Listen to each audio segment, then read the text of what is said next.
அடுத்தப்புறமா என்னன்னு பார்க்கலாம். இப்போ பார்த்தீங்கன்னா, நம்ப காவேரியும், சின்ன அம்முவும் இருக்காங்க இல்லையா? குட்டி காவேரி. இவங்க 2 பேரும் க்ளோஸா இருக்கிறத பார்த்து, வீட்ல இருக்க எல்லாருமே பார்த்தீங்கன்னா, இவங்கள பிரிச்சு தப்பு பண்ணிட்டோம் அப்படின்ற மாரி யோசிக்கிறாங்க. 2வது விஷயம் பார்த்தீங்கன்னா, அம்மு வந்து அவங்கள அறியாமயே வந்து காவேரி கிட்ட பழகுற விதத்தினால பார்த்தீங்கன்னா, நம்ப விஜயோட ஃபேமிலி எல்லாருமே சித்தி, சித்தப்பா, தாத்தா எல்லாருமே காவேரிய வந்து ஏத்துக்கிறாங்க. ஸோ காவேரிக்கு பழசு ஞாபகம் வரணும். வரலனாலும் பரவால்ல. விஜய், காவேரி சேரணும் அப்படின்ற மாரி இன்னைக்கு எபிசோட்லயே வந்து தாத்தா வந்து விஜய்க்கு சொல்லியிருப்பாரு. உங்கள சேர்த்து வைக்கணும். என்னெல்லாம் பண்ணணுமோ அதெல்லாம் நான் செய்றேன் அப்படின்ற மாரி தாத்தா வந்து சொல்லியிருப்பாரு. இன்னைக்கு எபிசோட்ல ஒரு ஹைலைட் சீன் என்ன அப்படின்னு சொல்லி பார்த்தீங்கன்னா, நம்ம காவேரியும் விஜயும் வந்து கார்ல வந்து டிராவல் பண்ணிட்டு இருக்காங்க இல்லையா? உங்க ஒய்ஃப பார்க்கணும்னு சொல்லும்போது, உங்களையா நெனச்சுக்கோங்க அந்த இடத்துல அப்படின்ற மாரி விஜய் வந்து சொல்லிட்டு இருப்பாரு.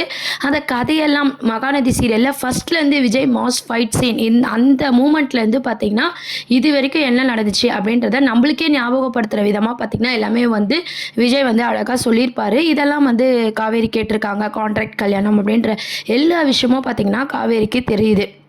இதை ஏன் இப்போ விஜய் வந்து சொல்கிறாருன்னா, இதை காவேரி யோசித்து பார்த்து பழசெல்லாம் ஞாபகம் வரத்துக்கு ஒரு ஹைலைட் சீனாக இருக்கும் அப்படின்றதுனால பார்த்தீங்கன்னா, விஜய் வந்து எல்லாத்தையுமே அழகாக தெளிவாக சொல்லிட்டுருக்காரு. இதெல்லாம் நம்ம காவேரி என்ன பண்ண போகிறாங்கன்னா, போய் யோசிக்க போகிறாங்க. நம்மளுக்கும் ஆல்ரெடி கனவுல இந்த மாதிரி வருது.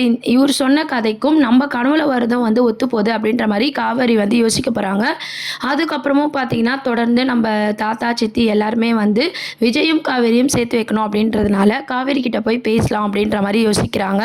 அதுக்கப்புறம் காவேரி கிட்ட போய் விஜயை கல்யாணம் பண்ணிக்கிறியாமா அப்படின்ற மாதிரியும் கேட்க போகிறாங்க. சாரதாம்மா கிட்ட எல்லாத்தையுமே வந்து சொல்லிட்டு மன்னிப்பும் கேட்குறாங்க. சாரதாம்மாவும் பார்த்தீங்கன்னா, இவங்க 2 பேரும் சேர்ந்தா போதும் அப்படின்ற மாதிரி சொல்கிறாங்க. ஸோ ஒத்து மொத்த குடும்பமும் பார்த்தீங்கன்னா, அவங்க ஃபேமிலி மட்டும் இல்லை, ஆடியன்ஸ் நம்மளும் சரி, நம்ம விக்காவோட லவ் ஸ்டோரி, மேரேஜ் சீன் இதையும் மறுபடியும் கொண்டு வந்தால் வந்து பார்க்கவே செம மாஸாக இருக்கும். ஸோ இதுக்கப்புறம் காவேரி வந்து கல்யாணத்துக்கு ஒத்துப்பாங்களா, திருப்பியும் வந்து விஜயும் காவேரியும் சேர்ந்து வாழணும் அப்படின்ற மாதிரி விஜய் ஃபேமிலி பேச போகிறாங்க. காவேரி அதை எப்படி எடுத்துக்க போகிறாங்க? ஏன்னா விஜய்க்கு வந்து ஆல்ரெடி ஒய்ஃப் இருக்குது அப்படின்ற மாதிரி அவங்க புரிஞ்சிட்டு இருக்காங்க. காவேரிக்கு நினப்பு வருமா, இல்லை ஞாபகம் வரத்துக்குள்ளே இந்த கல்யாணத்துக்கு வந்து ஒத்துக்கிற மாதிரி சுச்சுவேஷனில் காவேரி இருப்பாங்களா, அதுக்கப்புறம் புரிதல் ஏற்பட்டு பழசு ஞாபகம் வருமா அப்படின்ற மாதிரி மூவ் பண்ண போகிறாங்க. இப்போ காவேரிக்கு எல்லா உண்மையும் விஜய் லைஃப்பில் நடந்த எல்லா உண்மையும் தெரிஞ்சிருச்சு. ஆனால் அவங்க தான் அவரோட ஒய்ஃப் அப்படின்றத உட்பட எல்லா விஷயமும் தெரிஞ்சிருச்சு. இதுக்கப்புறம் தான் காவேரி வந்து நிறைய விஷயத்த வந்து யோசிக்க போகிறாங்க. அது மட்டும் இல்லாமல் அம்முக்கிட்டேயும் பார்த்திங்கன்னா நெருங்கி பழக போகிறாங்க. நம்ம விஜய் ஃபேமிலியில் இருக்கிறவங்களாம் வந்து விஜய்க்கும் காவேரியும் இப்போ ஃபஸ்ட்லேருந்தே கல்யாணம் பண்ணி சேர்த்து வைக்கணும் அப்படின்ற மாதிரி யோசிக்கிறாங்க. அதுக்கப்புறம் நிவின், கங்கா, யமுனா எல்லாருமே பார்த்திங்கன்னா காவேரிக்கிட்டேயும் விஜய்க்காக பேசி நல்லா எல்லா விஷயத்தையும் வந்து ஷேர் பண்ணி பேசி, அந்த குழந்தை பாவண்டி அவனுக்கு அம்மா வேணும் அப்படின்ற மாதிரி பேசுகிறாங்க. நம்ம விஜய்க்கு தான் எல்லாருமே ஒட்டுமொத்தமாக சப்போர்ட் பண்ணிகிட்ருக்காங்க. நம்ம காவேரியும் விஜயை புரிஞ்சுப்பாங்களா அப்படின்றதெல்லாம் வெயிட் பண்ணி பார்ப்போம். இதெல்லாம் தான் மகாநதி சீரியலோட அடுத்த ப்ரொமோவாக இருக்குது. இதை பற்றி உங்களை கருத்துக்களை கீழே கமெண்ட் செக்ஷன் சொல்லுங்கள். சேனலை மறக்காமல் சப்ஸ்கிரைப் பண்ணுங்கள். தேங்க்யூ.